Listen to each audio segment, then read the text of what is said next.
Again, welcome. Nice to have you all here. Excited to continue this journey with housing and social justice. Reminder for everyone that we are posting all of our recordings and our PowerPoint slides on the St. George's website. Thank you very much to our host, St. George's Church. We are mostly going to wait and have comments at the end, as we usually do, but we do have one speaker that's going to leave a little early, our very first speaker. So if you have questions for Matt, Reverend Matt from the Bronx in New York, please, we'll give you a couple of seconds for that during the presentation. So as usual, we're going to we have an opening poem, we have presentations, and then some time for a closing discussion and a closing scripture reading. This is the 7th in our series, and we really started with what is the problem, right? What is the challenge, both the need for housing, how has housing affected racial disparities, refugees and immigrants, seniors and persons with disabilities. And these last 3 classes have been focusing on what are the solutions? How are government agencies, nonprofit partners addressing this? How can we be involved with advocacy? And today I'm very excited because we're going to talk about how faith institutions can use their own land to help solve the problems in their communities and be a partner for social justice. This series is being sponsored by St. George's Episcopal Church in Arlington, Virginia, 100+ years old, founded in 1908, a very vibrant community located near the Virginia Square Metro Station. It is also being sponsored by Virginia Diocesan Homes, and I wanted to ask my fellow trustee, Kat Turner, to introduce VDH. We're an organization that is finding a new pathway in the diocese. We used to be more concerned with the traditional seniors housing, and now we're helping to help congregations consider how they might use their assets to interact with the community, either in housing missions or in other ministries. Thank you, Kat. And Kat, can you start us in with our contemplation moment as we start? Okay. This is not a poem as we've traditionally started with, but the first verse of a hymn that became an anthem for our congregation because it worked for us in so many ways. We were building affordable housing, we were building a new church, and we were rebuilding our congregation's sense of mission and faith. Let us build a house where love can dwell and all can safely live, a place where saints and children tell how hearts learn to forgive. Built of hopes and dreams and visions, rock of faith and vault of grace. Here the love of Christ shall end divisions. All are welcome, all are welcome, all are welcome in this place. Thank you, Kat. So again, we have an amazing program today. We have 4 wonderful speakers. We're going to talk about 4 projects from Seattle, New York to in Northern Virginia. We have 2 short videos embedded in the programming. Our first speaker is Matt Oprendeck. I'll just kind of go through all our speakers so you know as they come up, and then we'll jump in. He is the priest in charge of St. James Fordham in the Bronx, doing an exciting project there. We don't have a speaker from St. Luke's Episcopal, but they have offered another time for us. So if people want to hear from their canon and their lay leader, we've got another date on May 8th. So let me know, put something in the chat box and we'll get you an invitation to that. One of my good friends and an inspiration, the Reverend Ashley Goff. We're going to be a little interdenominational today from Arlington Presbyterian Church. I had the honor to work with her church to build a really wonderful 173 unit affordable housing project. And she'll talk about what that journey has been like since it opened. And also a good friend and a longtime partner with St. George's Episcopal Church, Reverend Joe Belser. She used to run our church, the administrative side. She's the rector of Resurrection Episcopal in Alexandria, and her colleague, who you've already heard from, Kat Turner, who is one of the lay leaders of that project. So excited to get us started. With no further ado, I'll turn this over to Reverend Matt. Hi, everybody. It's a pleasure to be with you. So in the Diocese of New York, our parish was one of the first parishes to sort of embark on the effort to develop the land that we had, to meet multiple objectives, including the development of supportive housing. And so if we want to change the slide to what we've got, I'll show you a picture of when that comes up. So basically we had the northern half of our lot that had like a 1959 sort of extension on it that we decided to tear down because someone said it was the international style. It's ugly in every country. So they tore that down, and the rest of the land that was there, we split our lot and made it a transaction where we lease the land to the developer, but then the developer is in charge of the building itself. So maybe, I don't know if I still show the old slide. I don't know if we're gonna be able to get the new slides up. Janice, it says something about my screen sharing is paused. Do I need to do something to? No, I've shared the screen with you. I made you co-host. Okay. Resume slideshow. How about that? There we go. Oh, good. Okay. There's Sorry. there's an aerial view of our parish, and then the new building that went on the north side of the parish that went up. And on the first floor of that new building we created a nonprofit, and that nonprofit is going to be inside that first floor community center called St. James Place. So you can see the subway line that up in the Bronx, it's actually like in Chicago, it's above the road. So that runs right by the parish and the new building. So that made it interesting in terms of development. The two buildings you can see behind actually were buildings that used to be church property as well. And after each World War, the church developed those properties as well to help house people who were returning from the war, having served in the military. So we have a long history of creating housing on our land. So we can go to the next slide. And I sort of made my remarks for parishioners who just may be beginning this journey. The first point I wanted to make was to know your choice. So when I first arrived at St. James, the folks there had on the table a developer who had proposed a building to them, and they thought it was wonderful that they were going to get a new repaired fence and $1 million. And to them, that was like a gold mine. And of course, I asked, did you all send out a request for proposal? Did you choose among different developers? And they're like, no, they just came to us. And I'm like, that's not the way we do this. And so I just want to encourage everybody to know that you really want to make a choice, right? So what we did is we had a team with an architect and our attorney that helped develop the request for proposal. And happily, that attorney sort of knew the players in the New York market to be able to make sure that that request for proposal got on the desks of people who knew what they were doing.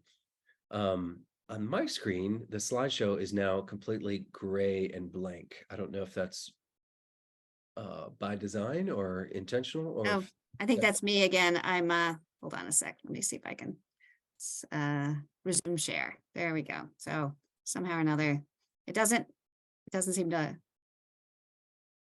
resume slideshow. Okay, sorry.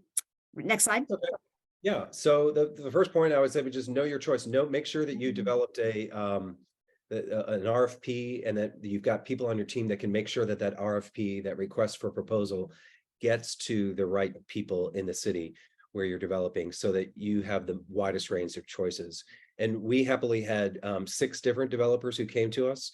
And so we were able to make an educated guess about what the market rates were, what kind of developments were possible, and then choose among the various proposals so that we could also have someone that was sort of on the same page as we were. So besides know your know you have a choice, but also I was going to say protect your voice. You can tell I used to be Baptist. I've got to rhyme everything. So when I say protect your voice, what I mean is make sure that you know beyond the idea that, wouldn't it be nice to have more money? What are we about? What are we doing? What are we called to be as a parish and as we develop this?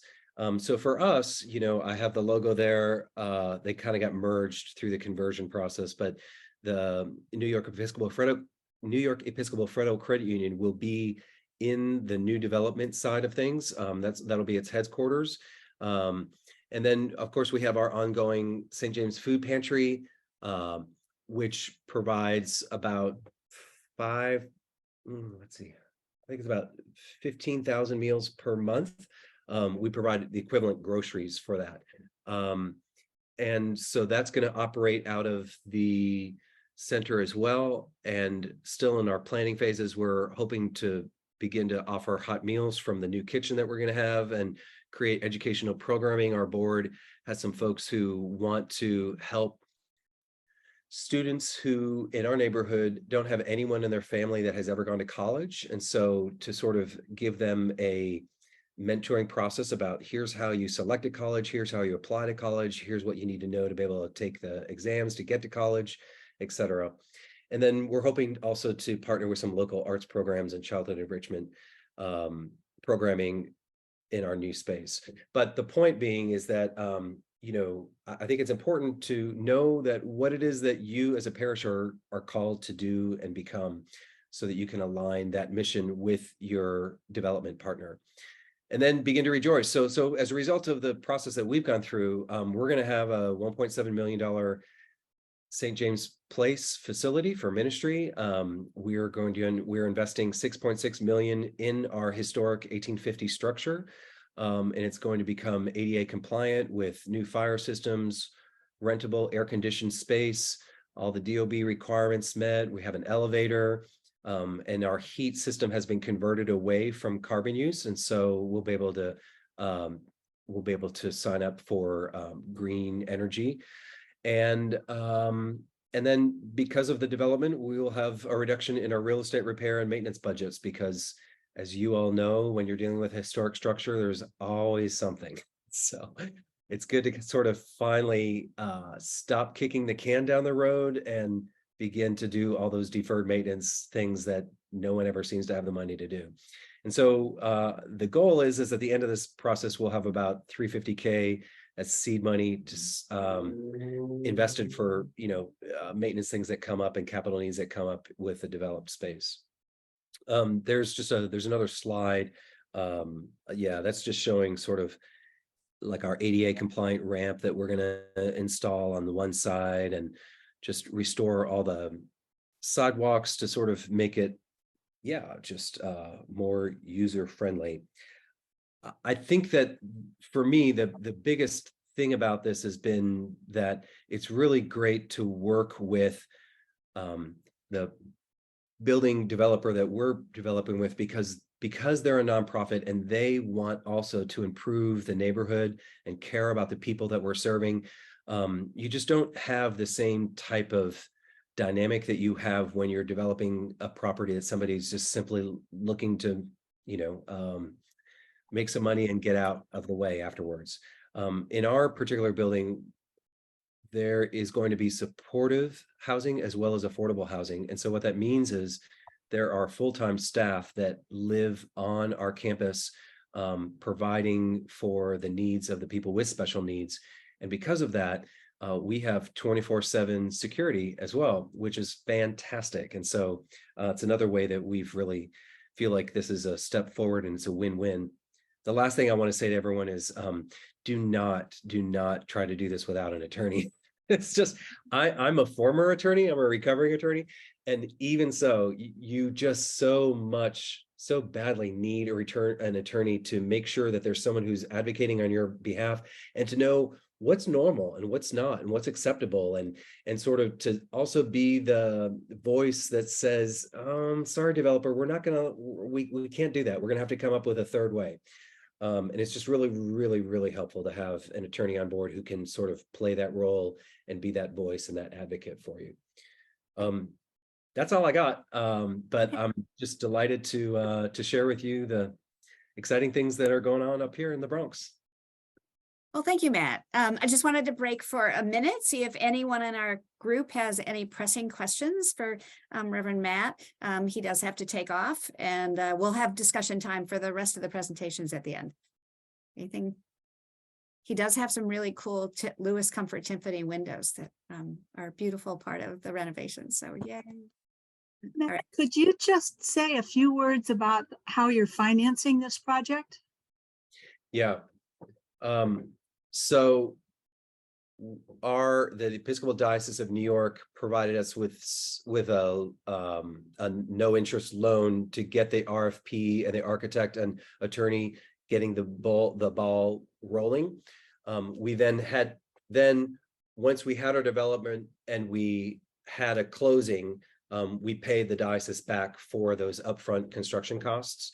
And there's all kinds of construction costs that you don't think about. They had to bore into the ground to see, when the stone began and the dirt ended, and all kinds of other things that you had to do. And we spent a lot of time in front of landmarks. We have in New York City, we have the landmarks. I'm sure there's something similar in parts of Virginia, right? Where you can't make certain changes to historic structures without getting the permission of that particular committee. And so that was a lot of negotiating, but financially that's how we did it. We had the seed money from the diocese that we then paid back at closing. But then did you have a mortgage, or are you Section 8? Are you HUD's subsidized, or?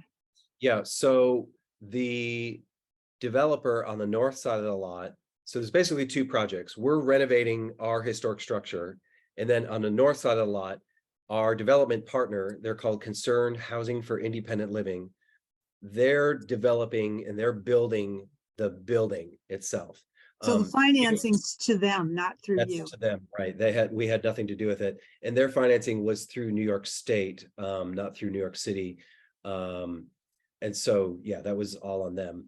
They're paying us for the right to build on our land, and then they also have an ongoing annual rental that they'll pay to us for the dirt. All right, one last question from Bruce. How long is this taking? Or Longer than you can imagine. Oh man, this has been just such a journey. I mean, so we spent 2 years. Once we selected our developer, it took us 2 years to turn our term sheet into an actual contract and close. It was really, really, really involved and intricate. Then let's see, we closed in 2019. So what is today? It's 2023 already. So it's been a while. And so after we closed, they had to do asbestos abatement, and they had to get permissions to begin digging, and you had to disconnect all the plumbing. And so it was a good 9 months between closing and when the actually shovels started breaking dirt. And then the actual process itself has been, years. I think you'll hear that from our other presenters too. All right. Thank you so much, Reverend Matt. It's Good a luck with your marathon, not a sprint. Exactly. All right. I'm gonna go back to screen sharing if I can. And screen sharing. Just say one more thing. If you can go to our website, stjamesfordham.org, and that's how you can reach out to me if you have additional questions as well. Wonderful. Thank you so much. Thanks, y'all. All right. Again, our next presentation is just going to be a short video about St. Luke's Episcopal. They are building 84 units of affordable housing, and they're going to be speaking on May 8th. So if you're interested in that, put your name in the chat box. And here is their very short video.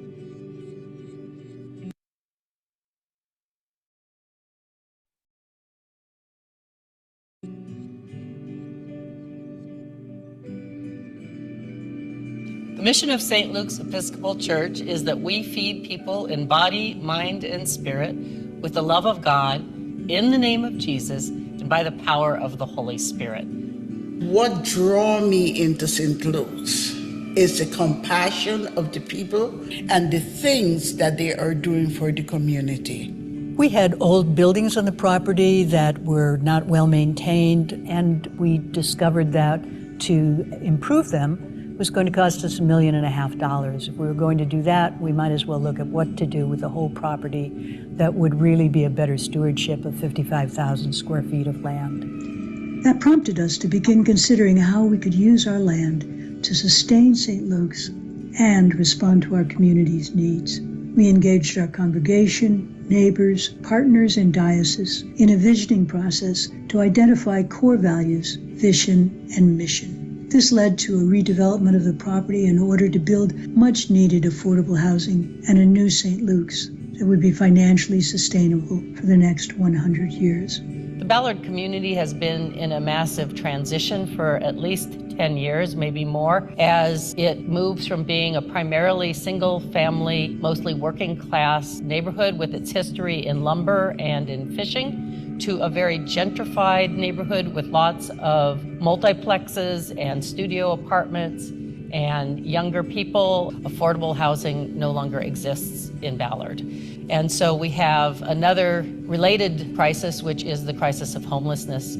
We are engaging in a building project that will provide 120 units of affordable housing for people making 30 to 80% of the area median income. So the project is going to include 2 buildings. One of the buildings will be entirely low-income, family-focused housing. It will have 84 units, over half of which will be 2- and 3-bedroom units. So there will be space for multi-generational families. This property is God's property, and I think that to house people, especially the low income, is just going to be a real blessing. We hope that the Ballard community will be positively impacted by this development, because there will be the opportunity for people to stay in the community who work and serve this community in a number of ways. And also because it will provide stability for families who really need to have that opportunity to grow and thrive. St. Luke's chose to use a ground lease structure for its development. The ground lease will provide an income stream to pay for building maintenance and a loan that allowed us to sacrifice $3 million of land value in order to create affordable family housing. When the loan is paid off, the ground lease will support new ministries and build a reserve to be even more missional the next time development happens on this holy land. For St. Luke's, it provides us long-term financial stability and the opportunity to move from mission to parish status. Now is the time to create affordable housing, particularly for families. Now is the time to create an accessible, flexible church space that will meet the needs of the future, not the needs of the past. And now is the time because many of our 8 buildings are experiencing deferred maintenance and do not have adequate facilities for the time to come. So it's a good time for us to be building for the future as our congregation grows and as this neighborhood grows. We want to continue to grow with it into the next 100 years. This is Ballard's first affordable family housing in over 20 years. It will welcome generations of families and individuals while providing financial stability for St. Luke's to ensure it continues to grow and serve its congregants and community for the next 100 years. Very cool. All right. Well, I'm very proud to turn this over to our next speaker. Wonderful projects we're learning about. The Reverend Ashley Goff of Arlington Presbyterian Church. Ashley? Yeah, thanks, Nina. So my name is Ashley Goff, and I'm the pastor at Arlington Presbyterian Church in Arlington, Virginia. And I got to APC in 2018 after a big part of this story had already taken place. So as I tell the story, I flip back and forth between they and we, depending on kind of where I am almost in the story. In 2016, APC sold the land it was on and its building to Arlington Partnership for Affordable Housing, which Nina used to be CEO of. And this came after like probably a 10-year discernment process. People have different starting points for when the process started, but the church really started asking itself these major, these kind of existential questions. Who are we? Why do we exist? Do we matter to our neighbors? And they weren't quite sure why they existed and did they matter to the neighbors. And so they really wanted to reimagine themselves. Who could they be as a congregation outside of the status quo? The status quo of how they were living, the status quo of nostalgia, but really deeply wanted to reimagine themselves as a congregation. So they did lots of discernment processes. Wait, can you go back, Nina? Oh, sorry. Don't want to rush you. Thank you. So, all right, so I'll say that, so this is APC as it's being demolished. And they got to this point through doing a lot of discernment processes from the Presbyterian Church, different reflection all types of stuff. But it always left them with the same thing of just, they knew they wanted to do something new. But it wasn't giving that, but all these processes wasn't really giving them like the so what. So they knew about affordable housing. They knew that there was a lack of affordable housing in Arlington County. But when they went out and talked to the neighbors and started asking the neighbors about the neighbors' lives, how was it going for them, blah, blah, blah. The common denominator was, I can't afford to live and work in Arlington County and I want to do both. And the congregation will say that broke their hearts. And so they broke their building. They sold it all to APA, got a little over $8 million for the sale of the building, and they blew it all down. Next slide, Nina. And they built Gilliam Place. So Gilliam Place is a 173-unit affordable housing apartment building that APA built after this huge, and APA came in as an intentional partner with APC because APC really felt that APA shared the values, shared the same spirit, shared that APA really got the vision of what the congregation was trying to do. And kind of like what Matt said, this was not a money grab, right? This was not about let's get $8 million and ride the wave until the end time. The congregation did not know that it would, really questioned it if it could survive this. And they really, I've said this before in front of Nina, they really got curious about their own death as a congregation. They did not want to die as a congregation, but they were willing to die if it meant leaving 173 units of affordable housing on Columbia Pike. So APC felt called to come back on the land. And we now rent 3,000 square feet. Our spot, if you look at that kind of white van to the right, our space is over there on that's Lincoln Street.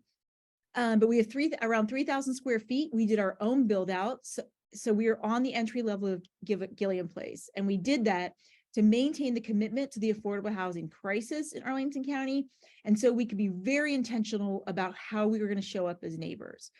The congregation had a hunch, and I'm so thankful for this hunch, that they had a sense that if they would have gone back into a traditional looking church building, they would continue to act in traditional ways.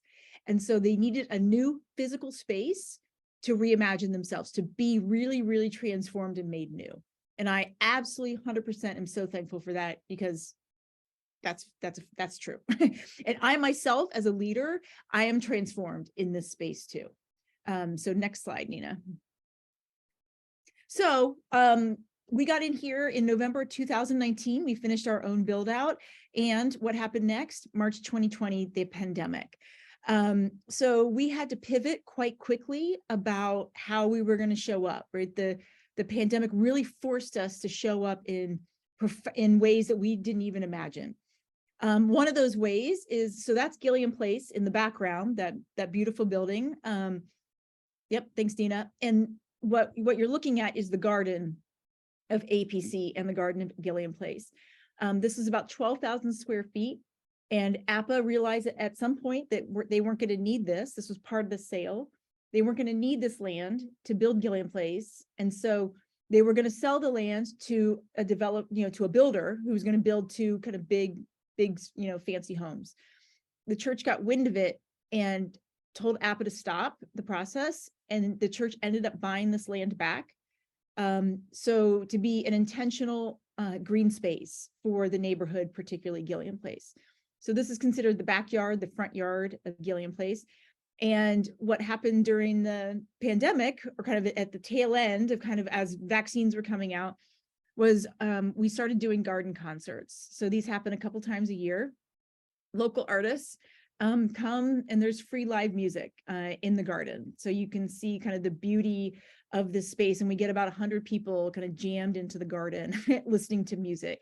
So we really had to think about when the pandemic hit, what it meant to be a neighbor at that point. And we started doing an incredible, kind of embarked on this journey about our money and the relationship that we have with our wealth. And that I'm so proud of the work that we have done and how we have transformed how we see our wealth and the role that it plays in what it means to be a neighbor, and the role that money plays to disrupt harm, and the role that money plays to generate justice and goodness and community.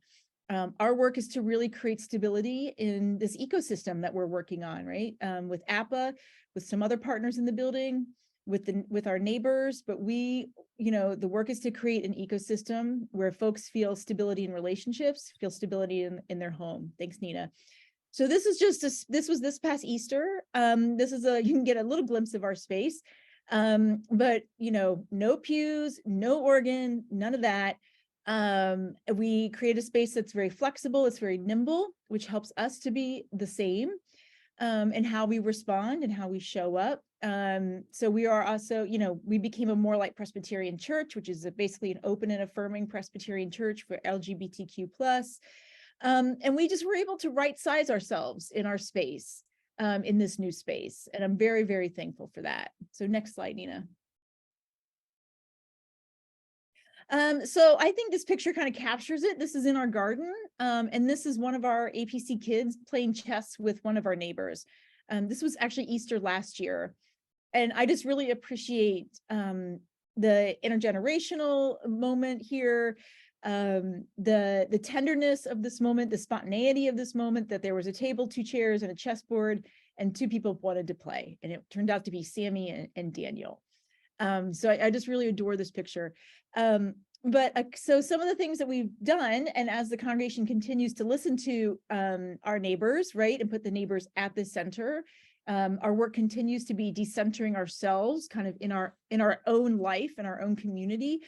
But every week we offer 25 folks at Gilliam Place free private 30-minute music lessons, and that came out of listening from our neighbors. So we have 4 local musicians who are teachers.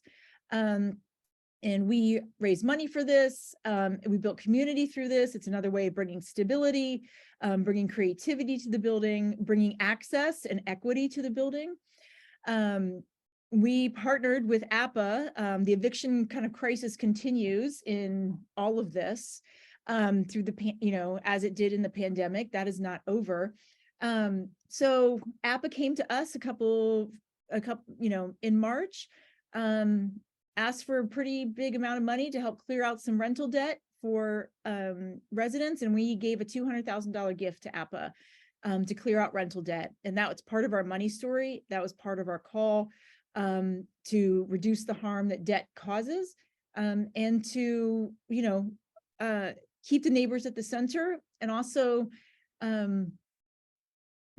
reimagine what money can do. We also worked, with several other, we were in a coalition of community organizing this past Lent, and we ended exclusionary zoning in Arlington County. So the work continues, right? And there is a giant rainbow on the other side of this, and it's a heck of a journey. The stories continue to amaze me as I hear of the past. And so thankful for Nina and her staff who were in the weeds with this congregation. Just like Matt said, you need a good partner. So you can end the slides, Nina. But there, the congregation had no idea what was going to be at the other side of this. They had no sense of certainty.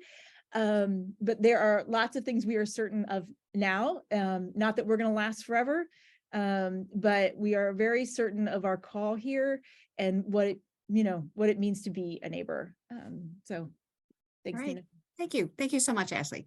I'm going to pop right back into screen share and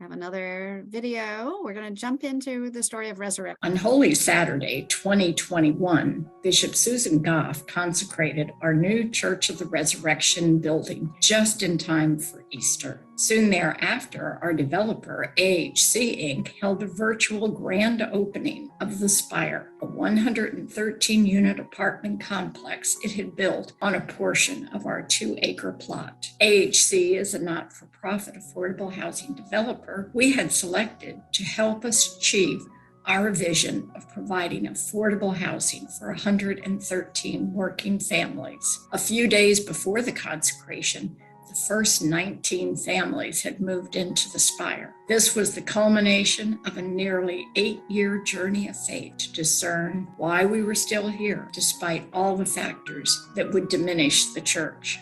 Whose idea? Oh, sorry. Jesus Christ. Was this? When the Housing and Urban Development Secretary visited the Spire in August, she asked that very question.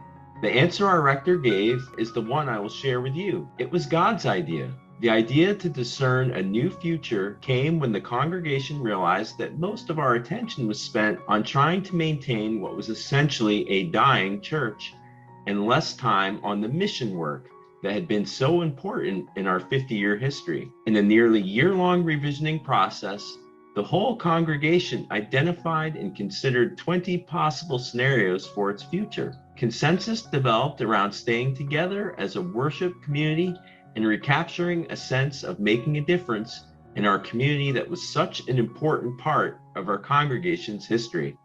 The most radical of the scenarios was to use our property to build affordable housing for working families, an urgent need in the city of Alexandria. We soon realized that this was not just revisioning our future, it was transforming it.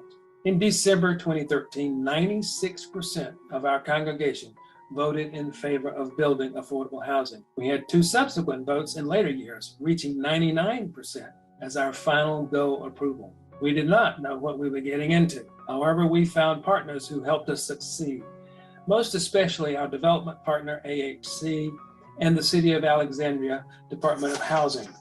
The city, the bishop, and the Diocesan Standing Committee all gave us the permissions that we needed to proceed. Virginia Theological Seminary and Emmanuel Church on the Hill gave us worship, fellowship, and administrative spaces for 29 months while we were away from our home. And our rector gave us the mantra that we used throughout the project. God provides everything needed to do what God calls us to do. The visual focus in our original church was the 27-plus foot high cross that hung behind the altar. The new church was designed with this cross as a focal point, providing important continuality between the 2 buildings. This project has allowed us to collaborate in new ways beyond our walls and has also raised Resurrection's visibility in our community. This only happened because of an act of charity, because of the Episcopal Church of the Resurrection saying that there was room for more they could share in our community. However, this mission was not without significant sacrifices. In addition to losing a building that had been our worship home for 5 decades, we had to give away beloved missions, such as our inclusion preschool and our food pantry. We lost some members to the combined disruption of the 29-month exile and the pandemic, and yet we have gained new members also. We are now living our name, Resurrection. We are stronger and more united from accomplishing this difficult mission together. However, we know that this was a faith journey of living into our mission statement to do God's work by using our hands, voices, and hearts in the community and the world. It just makes so much sense that the Episcopal Church of the Resurrection would give birth to something that rises fresh from the ground. 113 new homes for the people that live in Alexandria. Resurrection's accomplishment is an example of what a church can do when it truly works together to achieve a mission God has given it. The mission will be our legacy if we do not accomplish a generational turnover to continue to exist. And yet we have grown spiritually in the process and have come to understand the future of the church isn't our responsibility, the present is. So the Church of the Resurrection began a new discernment in September to figure out what God wants us to do with the extended time he has given us. On Holy Saturday, 2021. All right. Reverend Joe? Yeah. So the thing I want to tell you is that you're going to have heard a lot of the themes of what I'm going to say sort of from the last speaker. So I'm going to speed zoom us through this part of the conversation. But I do want to tell you about the Church of the Resurrection and some of the things that we learned sort of along the way. As I said earlier, I'm the rector of the Episcopal Church of the Resurrection. That's that circled building there in the city of Alexandria. These past 10 years or so, I'm here with you today because our congregation has experienced a remarkable spiritual revival due to our discernment and redevelopment project that you just heard about. And so this is our new church building, seen from across the street of one of the 2 high-rise continuing care retirement facilities that are across the street from us. And seen here next to us is the Spire, the 113 unit affordable housing building that we talked about. And behind us, the 2 buildings behind the church are Goodwin House, Alexandria, the Episcopal continuing care retirement community. So we have 3 continuing care retirement communities, high rises that are our near neighbors, and this affordable housing unit next to us. And the only other church in the Beauregard corridor, the west end of the city of Alexandria, where many of the aging rental housing is located, and a lot of the immigrants who still are able to live in our city, is one other church other than us, and it's St. James United Methodist Church. And that's where we moved our food pantry. So we're in partnership and ministry with them, and they also built affordable housing next to them. So our near neighbors are 1 church, 3 high-rise retirement communities, and 2 affordable housing communities here in the west end of our city. You can go to the next slide. So clergy ask me all the time, how did you get your people to agree to this mission, particularly when they hear, over 90% of our people always agreed, 99% at the end. I will also point out that I was never able to get anybody to agree on anything like what color should the carpet be, anything over about 30%. So 90% plus, that's amazing. And the short answer is I didn't, or we didn't, because we didn't start out with an identified mission and ask people to sign on. And you heard that earlier today. Instead, we used discernment tools like everybody else and time to collectively discover what God was calling us to do. Who were we? Who would miss us if we closed our doors? And here's the hard part. We discounted no idea, no matter how silly, and we set aside critique. We were totally transparent, both inside the congregation and outside. Just click on this slide if you would, Nina. So here's what we did. All these tools that you will notice are typical discernment kind of tools and also used during interim periods. See, the important thing, though, is none of the leaders at Resurrection claimed that we were called by God to build affordable housing until we actually signed the ground lease.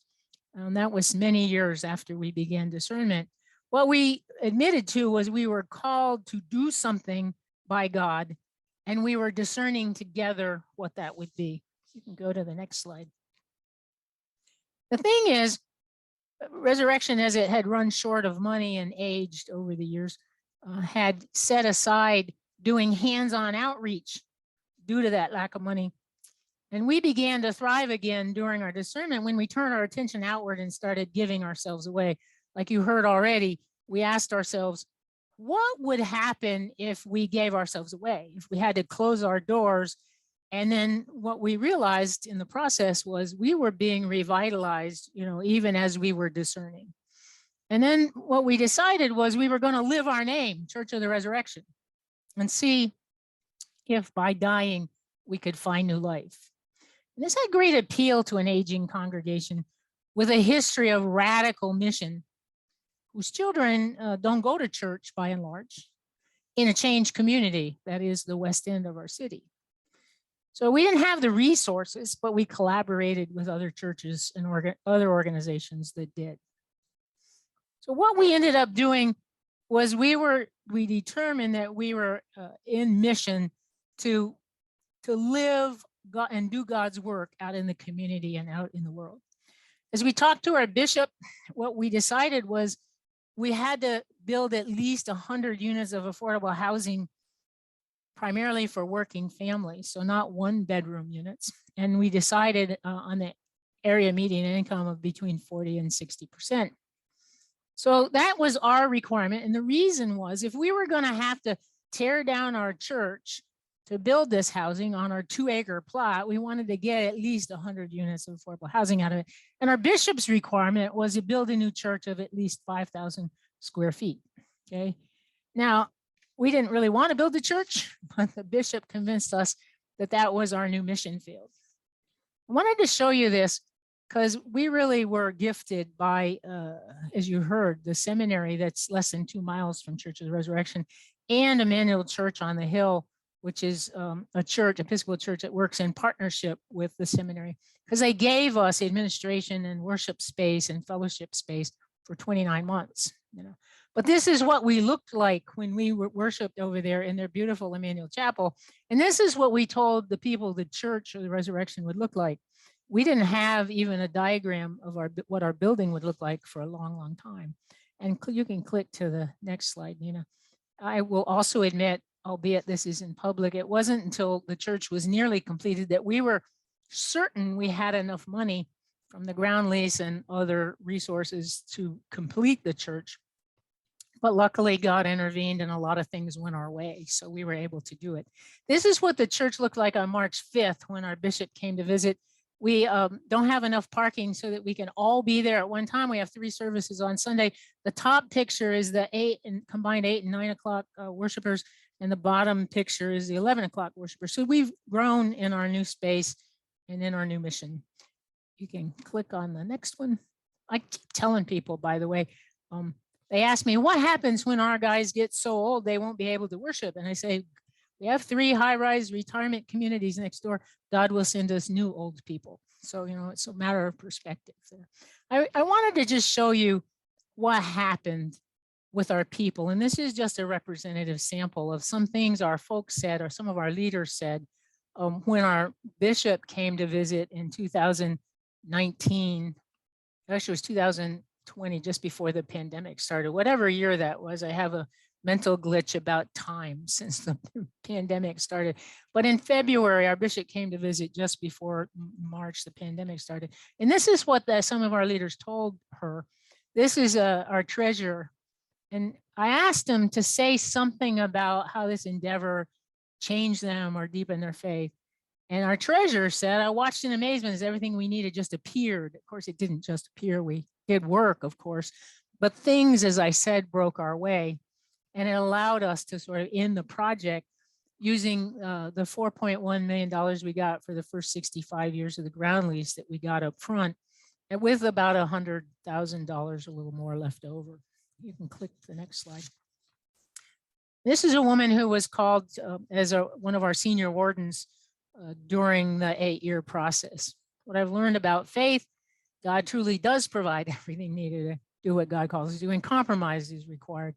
And I mention that because there is a controversy, if you will, only one really during the process. Should we put the organ back into space?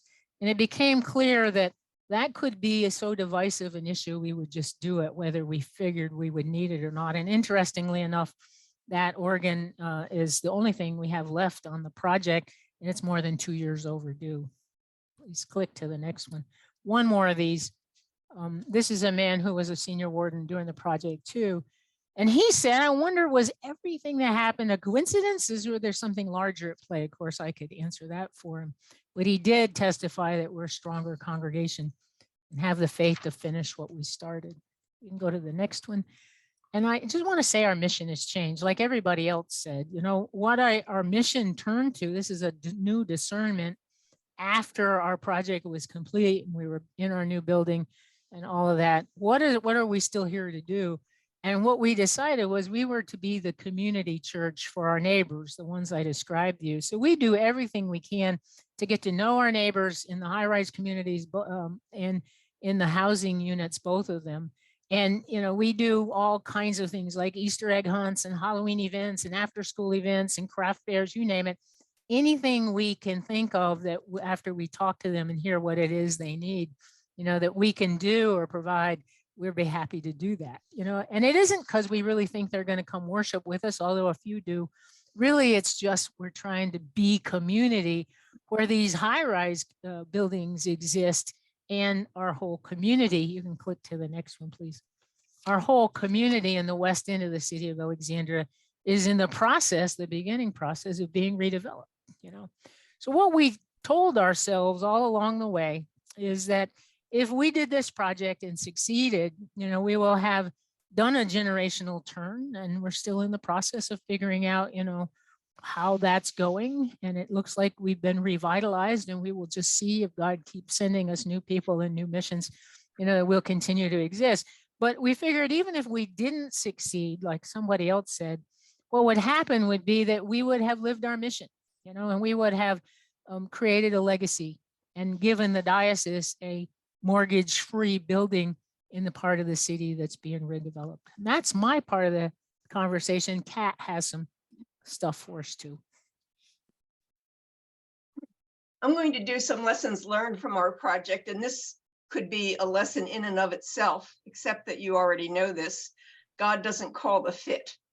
We at Resurrection felt old, ill, and tired to do this mission impossible. In fact, I wanted to call this the Goliath Project, but that name never caught on. But we realized soon into it that the effort was giving us more energy than we were expending. And this, in our rector's experience, is a sign of the Holy Spirit at work. So I have 10 lessons learned. The first one is that big efforts need to be missions, not programs. You can see the deficit that we were running in 2012 when we decided it was time to do something different. It's fair to say that we were driven to this decision by the deficit. It's also fair to say that our discernment process wasn't just about how do we handle the deficit, it was about who we are. But with this deficit, you can see that it's not something that was going to be solved by bake sales. We had to come up with something that drove us to the discernment to realize that we had to figure out who we are to get together. Lesson 2, use all the tools you know to discern your mission and build consensus about it. We had very effective tools in discernment, prayer, and interim exercises. And it began by trying to figure out who our neighbors are, what they needed, and how we could provide them. No one ever started this process saying we were going to build affordable housing. Instead, we spent our time and energy figuring out what it is that could be our mission and calling new leaders to help do the considerable work. We had lots of congregational brainstorming, and part of it was the Resurrection Renewed prayer that we had maybe 8 of them during the course of this. First, asking God to give us a mission, then thanking God for the mission, and asking for what we need to do to carry out the work that God has given us to do. I talked to a woman at another church who was going through a similar process. And I said, don't you ever get discouraged? I certainly do. And she said, no. She said, I just thank God that he has given me something so important to do. And I think that's a good lesson to remember. Lesson 3 is consensus takes time. We spent a year on our discernment process. Many of the congregations we have visited with have split apart during their consideration of an affordable housing project.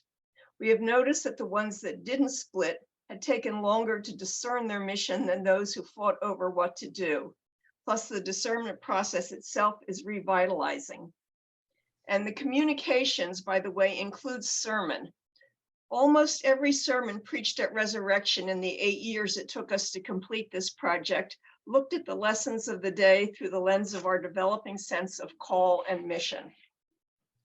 Lesson 4, choose your mission partners wisely. We interviewed a dozen developers. We compared their strengths and what they could bring to the mission that we were increasingly feeling called to do. We chose AHC, and we never regretted that decision. We chose them because they had never lost a bid for low-income housing tax credits. They had good relations with the local political and civic leaders. They had a good reputation in the affordable housing nonprofit world, and it had great aftercare and property management arm, plus an award-winning resident services department. In case you are wondering, this image is from one of the Indiana Jones movies where the bad guy chose the wrong chalice and melted. Lesson 5, the only time the plan is ideal is when you first make it. Flexibility and resilience is required. One of our neighbors fought our project so vigorously, it ended up costing us over $500,000, directly and indirectly a whole lot more. So we gave up a lot over time to get the buy-in needed for the approvals our mission required. We gave away our beloved preschool mission. We gave up our preferred church location on the property at the highly visible intersection and put the church at the top of the hill. We gave up a considerable amount of parking when it became apparent we couldn't afford to underground our parking. And what we obtained in return, though, is rezoned property, an approved site plan, 10 million or so in city funding, low-income housing tax credits for the housing, fully approved lease agreements, and a revitalized congregation. Lesson 6, God provides everything needed to do what God calls us to do. These were miracles, and I could list probably half a dozen of them that occurred to make our mission a reality. Lesson 7, involve everyone, but use your best leaders. Here's the corollary. Resist offers, should you be so fortunate to receive them, of other groups or people willing to do everything for you. We've heard of churches being cold called to redevelop their property for affordable housing projects without the church needing to be involved. Just rake in the money is a misleading message. Or we've heard from churches who were told, all these people on your property will attend your church. For the first enticement, it's not clear how someone else's effort can give you mission. And for the second, we know of no affordable housing that has brought a significant number of new members to the church that built the housing. We have one new member who lives in the Spire and a new couple who lives there who began attending our church recently. Lesson 8, mission is now into the world a lot. You saw this slide in the video about the affordable housing in our city and how much of it was lost over a 20-year period. And that was one of the things that sparked our recognition as to a mission that would really help our neighbor. The need is clear. Lesson 9, no one's neighbors will be as enthusiastic about your mission as you are. The reality, of course, is that if God is calling you to a mission, God is calling your neighbors too. They just don't know it yet. And you need to convince them that that is the case. And lesson 10 is something we're just still learning. It doesn't end when you think it does. We have been successful. And so a lot of people keep calling us and asking us what we do. We make formal presentations. We're involved in other organizations. The picture you see is of Fairlington Presbyterian Church and Waypoint, their affordable housing project that just opened recently. We met with them several times. We appeared at public housing to support them. We testified at the city council in support of them. And we're happy to welcome them as our siblings in this effort of faith-based affordable housing. So even if your church does not discern an affordable housing mission, you can use your voice and your standing in the committee to advance the work of others. And for the last slide, may Christ bless you and may you find a way to put your property into the service of mission. That's it. That's our story and our 10 lessons learned. that are more about discernment than about how to use your property. Thank you. Joe, Kat, you've done amazing work and you're such a model for our community. I fear that I've of course tried to pack too much into this meeting. So here we're at 5 o'clock. If folks want to stay for another 5 minutes and ask some questions, I think we can persuade Reverend Joe. Yeah, I see that, and Kat Turner to stay. So happy to entertain some questions. We've had a lot of presentations here, really exciting. Or if people are ready and it's 5 o'clock and it's Sunday and time to process all this. Again, this PowerPoint deck will be on the St. George's website, St. George's Church/education. There is a whole section at the end. I'm not going to share it with you now because it's already 5 o'clock, where I've got some references, other people working in this space. There's a group in New York called Bricks and Mortals. There's a group in the Midwest there. And again, VDH, our own diocesan entity, is working to be a support for this. I do see 2 comments in the chat box. I'll start with Bob Clark. No comments, just congrats to Resurrection. Thank you. Thank you, Bob. And from B. Naylor, does property ownership come with obligation? Does the Bible speak to that? Ooh, I think that's a church clergy question. I've done whole sermons about that for 8 years, right? And I think you're right. I think that whole idea is, how do you use the talents that God has given you? And, one of the things that property is kind of like a talent, isn't it? Do you bury it and not use it because you want to keep it for yourself, or do you figure out how to give it away, and then God always enriches you tenfold or more, for that giving it away? That's my theory. Maybe you have another one, but I think that works. I love that. I think the parable of the 10 talents is a perfect one. Don't take your talent and bury it in the ground, literally bury it in the ground. Use it for God's mission. Well, I think we'll let everyone go. Thank you for your time. Thank you to all our presenters. We admire so much your hard work in this space. Bravo. Thank you all. Have a good rest of your weekend. Bye to you all, and bye to all my friends at St. George's. Yeah, great to see you again. And thank you, Janice, for running us today. Really appreciate it. All right, take care.